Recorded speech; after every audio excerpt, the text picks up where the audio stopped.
गिराते हैं। झाल पड़ने की बात से पर्वत हिला नहीं करते, इन मच्छरों की फूंक से ये केहरी डरा नहीं करते। बारिश का बाल ना बाका कर सके, फादू कतार की धार में तेरे जैसा के सर गिरा करते। अब हम तुम्हें बता दें, ये एक क्षण, आप दोनों लोग बाबा भोलेनाथ के भक्त हैं। एक लोग चाहते हैं धनुष टूटे, एक लोग चाहते हैं न टूटे। तुम क्या चाहते हो? हम ये चाहते हैं जो भगवान भोलेनाथ की इच्छा हो, उस इच्छा के अनुसार आप लोग भी कार्य करें। अच्छा, एक बात ईमानदारी की बताना, ये वाद्य यंत्र तुम्हारा है? हाँ है। अब इसको हम तोड़ने लगे, विरोध करोगे कि ना करोगे? नहीं, बात ये नहीं है। हाँ, क्यों बात ये नहीं?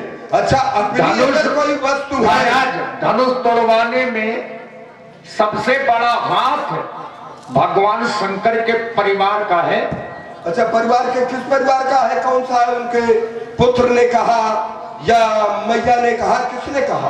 परिवार के तो सदस्य सबसे ज्यादा हम हैं। मैया से बड़े थोड़ा आप हो जाएंगे। नहीं, परिवार के सदस्य हम हैं, हमसे बढ़कर के उनके सदस्य थोड़ा हो सकता है। देखो सुनो, मेरी एक बात मानो। तो मैया ने एक वचन दिया है। क्या वचन दिया है?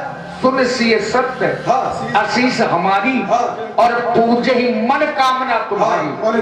नहीं, सुन जाइए, तो क्या उन्होंने ये कहा है कि जिसको तुमने मन में बसा लिया है उसके द्वारा ये धनुष टूटेगा? क्या उन्होंने ये कहा है?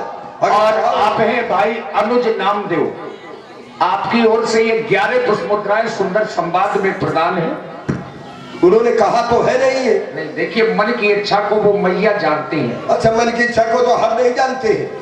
मानुष तन गुण ज्ञान ने खाना है, फिर मानव और पशु में अंतर क्या रहा है? देखिए सुनो मैया, हम तो ये भी समझते हैं कि तुम्हारे अंदर क्या है, हम तो ये भी जानते हैं कि इनके अंदर क्या है, हम तो सबके अंदर की जानते हो। हमारे अंदर क्या है? हम चाहते हैं आप लक्ष्य की पूर्ति करें। हम ये जानते हैं तुम्हारे अंदर मन में ये है कि ये रावण कितनी जल्दी हो यहाँ से न तो घेरा हो जाए, क्योंकि हम जानते हैं कि तुम्हारे मन में ये है। बता दो कि नहीं है? यही है। नहीं, हम जानते हैं ना। सुनो, अब बड़ा तो जैसे थोड़ी है कि वो न जानता हो। सुनो पहले मेरी बात। हाँ सुनाओ। मैं केवल तुमसे एक बात बड़ी संक्षिप्त में कहना चाहूंगा। हाँ बताओ। हम तुम यदि यूं लड़ेंगे झगड़ेंगे, ऐसा है हमारे सामने चाहे जो आ जाए, हमारे बाप भी आ जाए तो हम बाप को भी न छोड़ेंगे। नहीं, जब तुम किस खेत की मूली हो, क्योंकि वहां से यहाँ तक चले आए और समझ न पाए दूरी, तुम हमारे सामने ऐसे हो जैसे गाजर मूरी, तो सीधे अपने लक्ष्य की पूर्ति करो। हमने कहा कि हमने अपने बाप की नहीं मानी, हम तुम्हारी कहां से मानेंगे? अरे बोल रहा हो जैसे बोले कौआ। मिला नहीं इसको तीर, कोई तो बना फिरत है हवा। अरे आज तुझको पता चलेगा। चल निकल, चल इस रंगमंच से। तो क्या करेगा? बाहर वो करूंगा जो कभी सोचा ना होगा। फिर चल, वहीं पर मैं भी निपटूंगा। तो फिर चलो। भूत बावन भोलेनाथ के पावन आयुध, आपको मेरा अंतिम प्रणाम प्रणीत हो। एक बार सभी लोग मेरे साथ जोर से जयघोष करें। बोले श्री शंकर भगवान की। मिथिला के बेदका पर विराजित भूत बावन भोलेनाथ के पिनाक यहाँ पर रावण और बाणासुर का आना अति आवश्यक था, क्योंकि यदि दोनों नहीं आते तो यहाँ पर जो राजा जनक की एक प्रतिज्ञा की हुई है कि त्रिभुवन जय समेत में देही, तो उसकी प्रतिज्ञा ये पूर्ण न होती, क्योंकि रावण के पास पृथ्वी लोक और स्वर्ग लोक की विजय है, बाणासुर के पास पाताल की विजय है। उसके बाद जब दोनों यहाँ से चले जाएंगे, जो भी तीसरा वीर इस धनुष को तोड़ेगा, राजा जनक के द्वारा नहीं, इस समाज के द्वारा ऐसे उस वीर को, धनुष तोड़ने वाले को, ये त्रिभुवन जयी होने का प्रमाण पत्र इस समाज के द्वारा प्राप्त हो जाएगा। दूसरा आने का एक कारण और है, भूत बावन भोलेनाथ के पिनाक मैं उस परमात्मा से मिलने के लिए आया था, लेकिन समय सूचक यंत्र मुझे विवश कर रहा है। कहीं ना कहीं वो परमात्मा मानव वेश में इस समाज में बैठा हुआ है।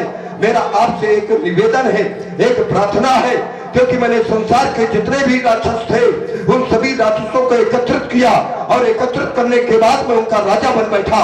तो राजा का एक कर्तव्य बनता है कि सबसे पहले अपनी प्रजा का कल्याण कराए, उसके बाद अपने परिवार का, और उसके बाद स्वयं अपना कल्याण सोचे।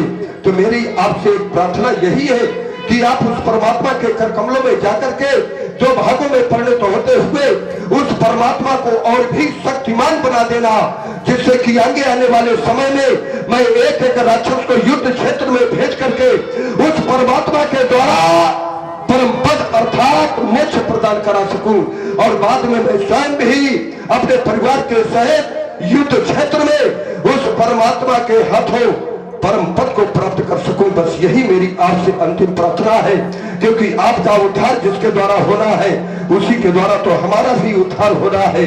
इसलिए आपका टूटना अति आवश्यक है। यदि आप नहीं टूटे तो त्रैलोक में किसी में सामर्थ्य नहीं है कि जो रावण को तोड़ सके। इसलिए आपका मिटना अति आवश्यक है। हे अजगौ अंतिम प्रणाम, हे अजगौ अंतिम प्रणाम, हे अजगौ अंतिम प्रणाम। एक बार सभासदों उच्च स्वर से जय घोष कर दो, बोलो शंकर भगवान की। ये वही लोग हैं जो माँ नहीं माँ तो पिता नहीं देवा।